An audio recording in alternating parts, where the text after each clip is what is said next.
Ils vont agir comme s'ils s'aimaient beaucoup, mais ils ne feront que calculer. Qu'est-ce que j'obtiens? Qu'est-ce que j'obtiens? Dès que le besoin disparaît, vous devriez le voir. Si vous devenez aimant, qu'obtenez-vous? Rien. C'est pour les fous qui sont sages.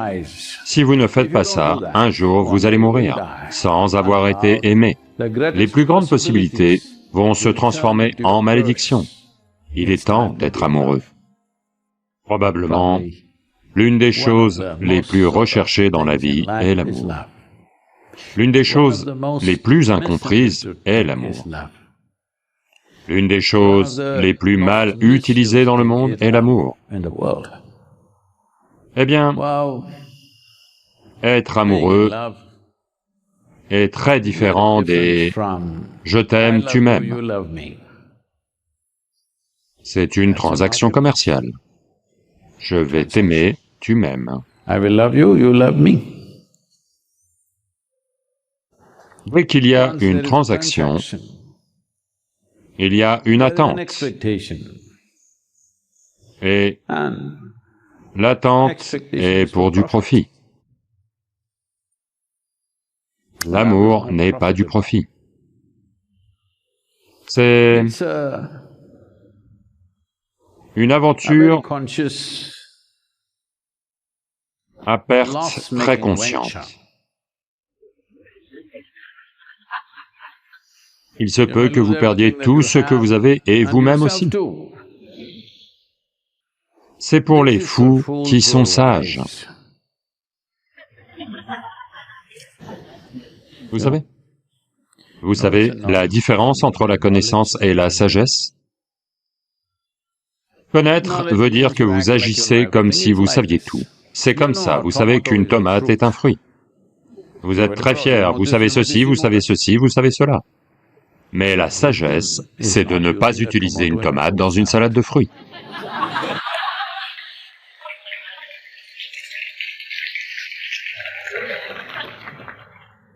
Donc, tout le monde est très bien informé sur l'amour, mais rien ne bat à l'intérieur, parce qu'il s'agit de vous qui êtes amoureux, pas d'aimer quelqu'un. Si vous aimez quelqu'un, vous vous attendez à ce qu'il vous aime. Allô? Et que vous avez des attentes, vous voulez un peu d'équité sur qui obtient quoi. Est-ce que tu m'aimes autant que je t'aime?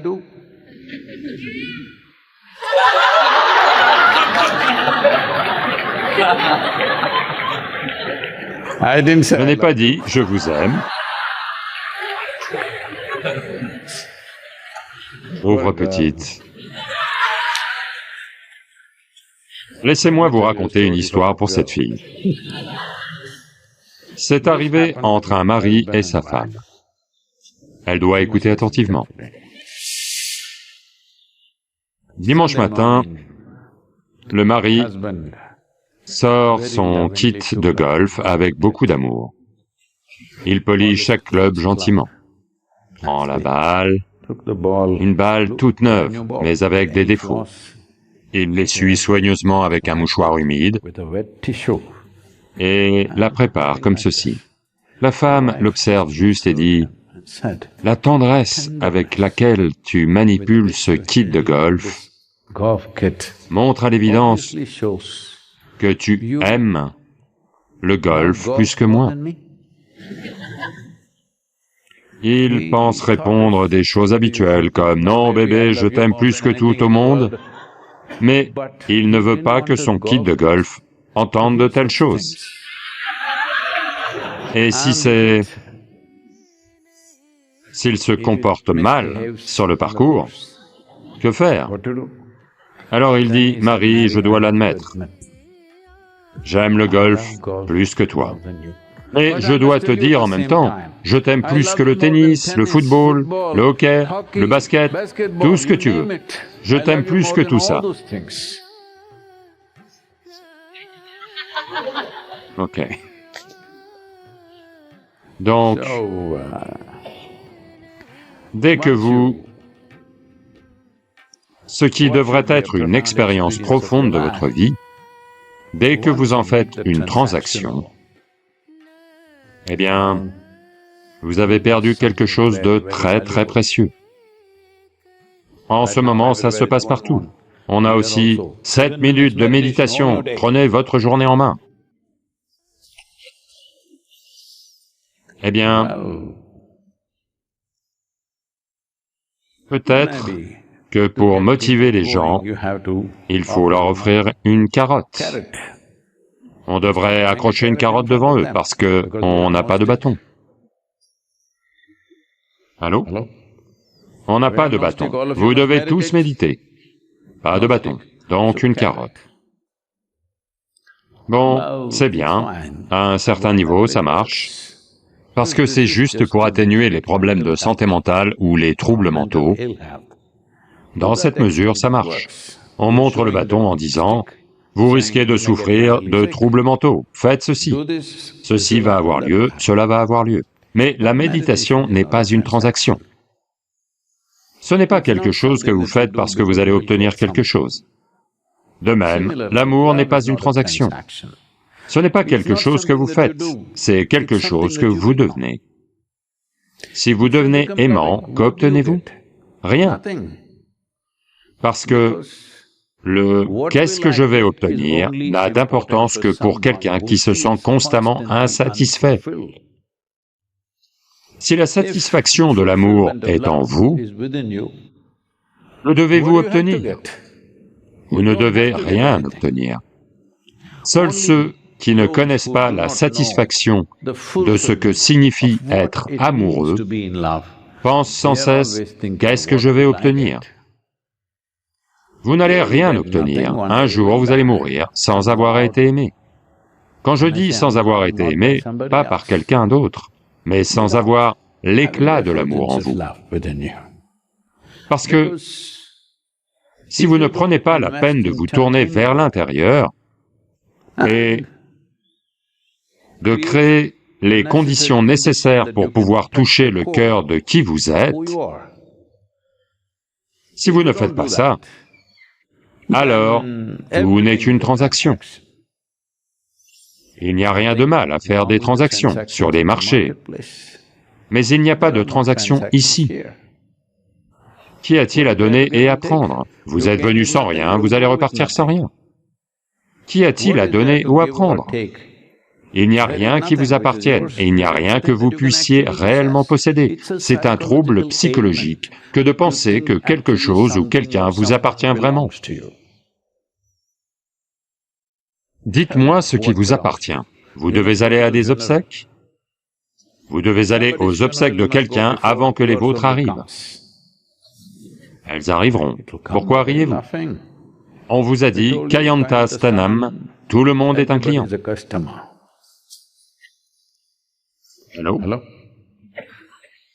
Y a-t-il quelqu'un qui ne soit pas un client? Allô? Donc,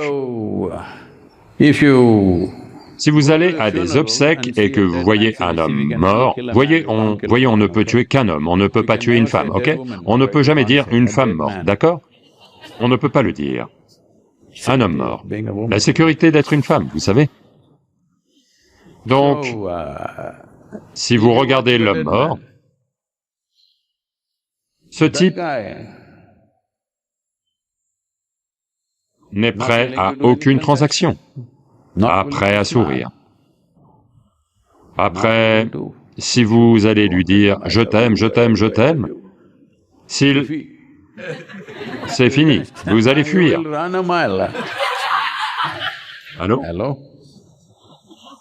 Oui ou non? La nature même de la vie est ainsi. Ce que vous appelez amour, joie, extase, n'est pas une affaire de donnant-donnant. Soit vous êtes submergé par ça, soit vous ne l'êtes pas.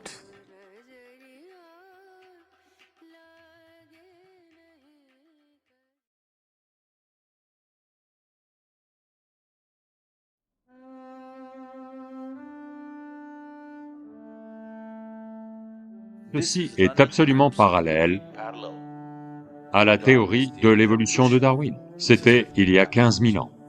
La mémoire évolutive décide que vous ne prenez que la forme humaine. Donc il a regardé sa mémoire évolutive et il a dit, au début, nous étions des poissons. Il mentionne même cela. À moins qu'il n'y ait un important changement dans le système solaire, vous ne pouvez pas évoluer physiquement. Charles Darwin, il y a 152 ans, il est né il y a 200 ans, mais à 52 ans, il a énoncé la théorie de l'évolution.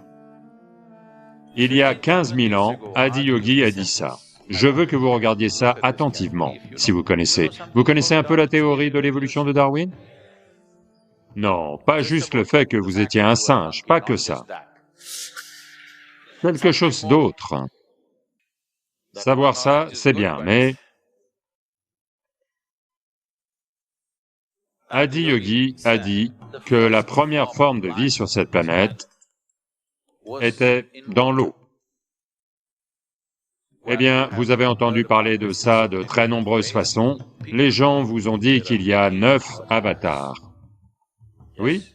Pouvez-vous me dire quels sont ces 9 avatars? Matsya Avatar? Non, non, ne sautez pas. Kurma Avatar? Varaha? Non, non, non. Narasimha? Vamana? Parashurama? Rama? Krishna? Bouddha. 9. Alors, vous devez comprendre ceci. En ce moment, les gens ont commencé à voir ces noms comme des personnes. Voyez-les comme des qualités. La première forme de vie était le poisson. Darwin est d'accord aussi. Elle était dans l'eau. Le second développement sur la planète est la vie amphibie, Kurma Avatar. À moitié dans l'eau, elle a commencé à pique-niquer sur Terre. Ensuite, beaucoup d'autres créatures entre les deux, mais la prochaine vie significative est la vie mammifère. Parmi les mammifères, le premier est le sanglier. Encore aujourd'hui, vous verrez... Vous avez des sangliers au Rajasthan?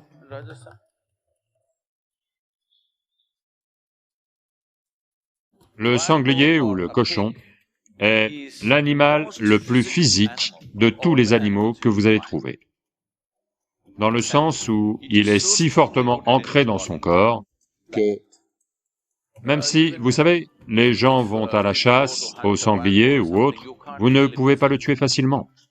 Là où nous sommes près de la forêt tropicale. Il y a des villages tribaux. Ces garçons qui vont à l'école, je parle de jeunes garçons de 10-12 ans. Quand ils reviennent, s'ils voient un cerf, ils vont prendre des bâtons. Ils vont juste ramasser des bâtons quelque part, attaquer le cerf et le tuer. Je dis juste des écoliers avec un bâton. C'est comme ça que les autres mammifères sont faits. Vous aussi. Un coup sur la tête, vous allez tomber raide. Mais ce n'est pas comme ça qu'est un sanglier. Il ne meurt pas facilement parce qu'il est très ancré dans son physique. Encore aujourd'hui, si vous voyez quelqu'un d'excessivement physique, vous dites que c'est un cochon. Non? Parce que le cochon représente un physique excessif. Donc le premier mammifère qu'il décrit est un sanglier ou un cochon. Qu'est-ce qui suit? Narasimha, moitié homme, moitié animal. Le suivant est Vamana, un homme nain. Puis vient l'homme complet, qui est Parashurama, mais émotionnellement volatile, si volatile qu'il a tranché la tête de sa propre mère. Puis vient Rama, un homme pacifique. Puis vient Krishna, un homme aimant. Puis c'est Bouddha, un homme méditatif. Puis c'est censé être un homme mystique. Tout le monde prétend que c'est moi, c'est moi, c'est moi. Vous devez comprendre que ce ne sont pas des personnes. Ces personnes sont représentatives de ces qualités dont nous parlons. Donc, la vie a évolué comme ça. Cette progression, croyez-moi, cette progression est absolument parallèle à la théorie de l'évolution de Darwin. C'était il y a 15 000 ans. Ceci, il n'est pas allé aux îles Galapagos et mis des choses sous un microscope pour les regarder. Il s'est assis là, les yeux fermés, et a vu que si vous creusez assez profondément, il y a une mémoire évolutive en celui-ci. S'il n'y avait pas de mémoire évolutive, disons que vous êtes un homme, et vous mangez une pastèque. Elle devient un homme, au bout d'un moment. Oui. Maintenant, vous êtes une femme. Si vous mangez une pastèque, elle devient une femme. Si une vache mange une pastèque, elle devient une vache. Pourquoi cela? C'est que il y a ce qu'on appelle une mémoire évolutive et une mémoire génétique, ici. La mémoire évolutive décide que vous ne prenez qu'une forme humaine, pas soudainement. Vous mangez une pastèque intelligente, vous êtes désorienté et devenez une vache. Une telle chose n'arrivera jamais, d'accord? Et il y a une mémoire génétique qui dit clairement, ceci est un corps de femme. Mangez ce que vous voulez, ceci ne deviendra qu'une femme, pas un homme. Parce que la mémoire génétique est intacte. La raison pour laquelle les gens se battent contre les modifications génétiques, c'est cela. Une fois que vous bricolez les plantes et ensuite les animaux, ensuite ça arrive sur vous. Ensuite on ne sait pas. S'ils font une erreur, vous allez redevenir mi-homme, mi-animal. On ne sait pas ce qui va se passer. Donc c'est cela, la résistance aux modifications génétiques. Parce qu'une fois que vous commencez à bricoler le matériel de base, vous ne savez pas ce qui va se passer, parce qu'on ne l'a pas complètement compris. Donc il a examiné la mémoire évolutive et il a dit, au début on était des poissons, puis on a été ça, toutes les 9 formes, et maintenant vous êtes ici. Maintenant que vous êtes ici, vous avez pris cette forme humaine. Si vous voulez évoluer à partir de là, vous ne pouvez évoluer que consciemment. Votre évolution physique est terminée. Pour ça, il y a toute une mathématique pour expliquer pourquoi votre évolution physique est terminée. Il y a beaucoup d'aspects, je ne vais pas rentrer dans les mathématiques parce que quelques dames viennent de secouer la tête, non, on ne veut pas de mathématiques. Mais il n'y a pas de mysticisme sans mathématiques. Pour le dire très simplement, la nature de qui vous êtes en ce moment est une conséquence, un amalgame complexe de mémoires, de diverses mémoires que vous avez. Vous avez ce genre de corps du fait de la mémoire évolutive et de la mémoire génétique. Vous aimez ci, vous n'aimez pas ça, à cause des divers niveaux de mémoire inconsciente, subconsciente, karmique et d'autres types de mémoire. C'est quelque chose que vous ne contrôlez pas, ce que vous aimez et n'aimez pas la plupart du temps. Vous allez devoir faire de gros efforts pour vous élever au-dessus de ça, parce que la mémoire détermine tout de vous. Donc, quand on dit évolution, d'une certaine manière, on parle du jeu de la mémoire et de la construction de l'expérience et du développement à différents niveaux. Donc, il dit que si vous êtes prêt à faire des efforts, vous pouvez transcender tout ce qui vous limite. La seule chose, c'est que votre corps physique n'est pas conçu pour changer davantage, parce que, avec ce système solaire, il mentionne même cela, à moins qu'il n'y ait un changement significatif dans le système solaire, vous ne pouvez pas évoluer physiquement.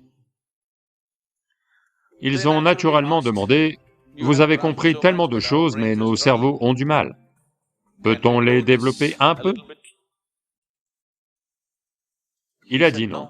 C'est dit différemment, mais aujourd'hui, les neuroscientifiques disent ceci. Votre cerveau consomme 20% de l'énergie générée dans ce corps. Bien qu'il ne fasse que ça... Pardon, est-ce que je le fais trop petit? Ok. Bien qu'il ne fasse que ça, et qu'il soit léger, parce que c'est principalement de l'air, malgré cela, il consomme 20% de l'énergie générée dans votre corps.